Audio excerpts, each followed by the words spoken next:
Let's curl my hair while I talk about our journey with infertility and doing IVF at the age of 23. I have always wanted to be a mom. Jake and I met at the age of 16 in high school. We got engaged at 19 turning 20 and got married at 21 turning 22. So we were always kind of on the fast track in life. Right after we got married, call it mother's intuition, call it whatever you want, but I knew that we needed to have babies pretty quickly, and I had a feeling that it was going to be very difficult for us. Jake was not really like down to get pregnant right away, but after a few months of convincing, he was like, all right, let's do it. The first 6 months, it was just kind of like, it is what it is, we're having fun. After the first 6 months, I kind of felt like there was more of a problem, so I went to my OBGYN and they started running tests. They found that my hormones were really thrown off. I also knew that I had a problem because my periods would be anywhere from 28 days up to like 75 days. They did a test where they inject dye into your uterus and your fallopian tubes to see if your tubes are blocked. One of my tubes was blocked. I was starting to get really frustrated and anxious at the time. It was starting to take a toll on our marriage. Intimacy is really hard when it's surrounded by the hope of getting pregnant and the failure of it each month. So that was really tough on our marriage. But the whole time we were a team and we stuck it out together, even though it was really hard. After a few more months and a couple more tests, my OBGYN called me and said that she couldn't help me anymore and that she was going to refer us to a reproductive endocrinologist.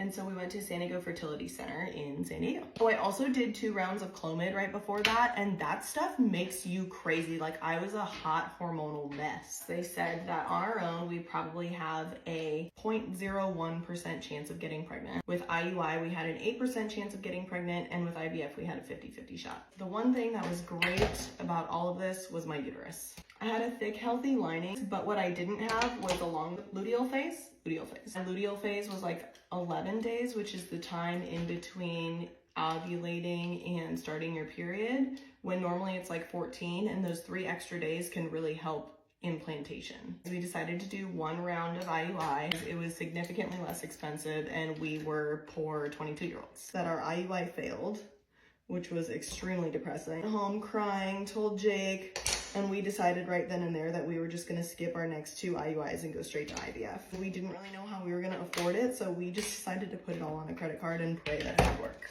We started shots for our IVF cycle in August 2013. It was actually the night of his grandmother's 80th birthday party. We had a friend who was a nurse there, and she said she'd teach Jake how to give me my shots. We accidentally brought the wrong needle. It was the drawing needle, not the injecting needle. It's like significantly larger, and we had to jam that into my stomach, which was really fun.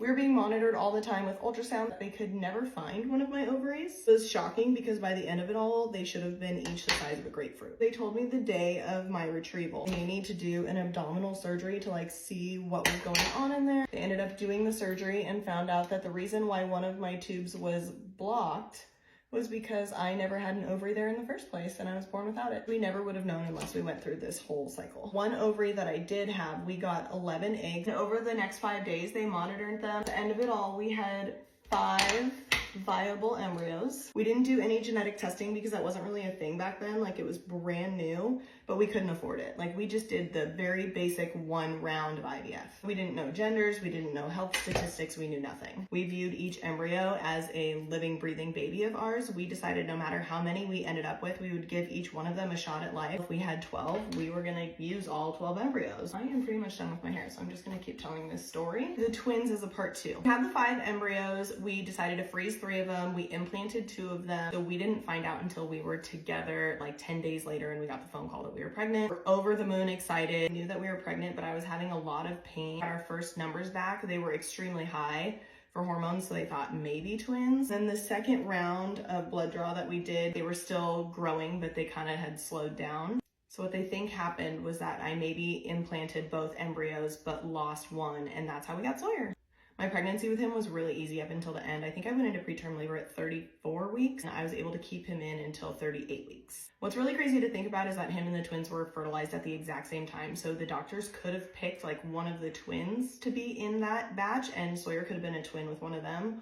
Or it could have been like Sawyer was one of the twins now, and one of the twins now is like the older kid, if that makes sense. Weston was our only non-IVF baby. Because we knew that we had like a 0.01% chance of getting pregnant on our own, I was like, great, I don't need birth control.